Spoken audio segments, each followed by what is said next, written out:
Friends, ఇప్పుడే అందిన వార్త. ఏప్రిల్ 1 నుంచి కొత్త రూల్స్. గూగుల్ పే, ఫోన్‌పే అనేది లేటెస్ట్ అప్డేట్ అయితే రావడం జరిగిందండి.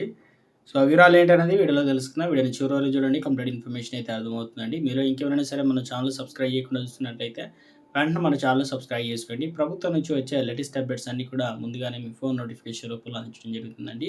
చూస్తున్నారు కానీ లైక్ చేయడం మర్చిపోతున్నారు. దయచేసి లైక్ చేయండి. లేట్ చేయకుండా వీడియోలకైతే వెళ్ళిపోదామండి మనం. యూపీఐ వినియోగదారులకు భారీ షాక్ తగలనుంది. ఏప్రిల్ 1 నుండి అన్ని రకాల యూపీఐ సేవలు బంద్ కాబోతున్నాయి. యూపీఐలో జరిగేటువంటి ఆర్థిక మోసాలను నియంత్రించేందుకు ఎన్‌పీసీఐ కీలక నిర్ణయం తీసుకుంది. ఏప్రిల్ 1 నుంచి యాక్టివ్‌గా లేని కొత్తగా తీసుకున్నటువంటి మొబైల్ నంబర్‌తో లింక్ అయిన యూపీఐ ఖాతాలు పనిచేయవని ప్రకటించింది. ఈ నిర్ణయాన్ని అమలు చేయడానికి బ్యాంకులు, ఫోన్‌పే, పేటీఎం, గూగుల్ పే వంటి డిజిటల్ పేమెంట్ సంస్థలకు ఎన్‌పీసీఐ ఆదేశాలు జారీ చేసింది.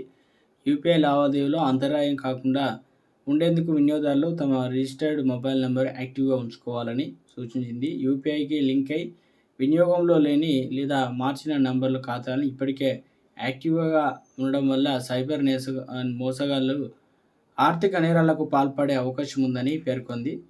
ఇన్యాక్టివ్ నంబర్లను డీలింక్ చేయడం ద్వారా సైబర్ నేరగాళ్ల బారిన పడకుండా ఉండవచ్చని స్పష్టం చేసింది. ఎన్‌పీసీఐ ఆదేశాల మేరకు గూగుల్ పే, ఫోన్‌పే, పేటీఎం వంటి యాప్లు బ్యాంకులు ఇన్యాక్టివ్ నంబర్లను తొలగించనున్నాయి. అయితే ఇది మొబైల్ నంబర్ మార్చినప్పటికీ బ్యాంక్ వినియోగ వివరాలను అప్డేట్ చేయాలని పైన ప్రభావం పడనుంది. అలాగే యూపీఐకి లింక్ చేసిన నంబర్స్ను కాల్స్, ఎస్ఎంఎస్ కోసం ఉపయోగించడం చాలా కాలం పాటు పక్కన పెట్టిన వారికి పాత నెంబర్ వేరొకరికి అసైన్ అయి ఉంటే అది ఎఫెక్ట్ అయితే పడనుంది.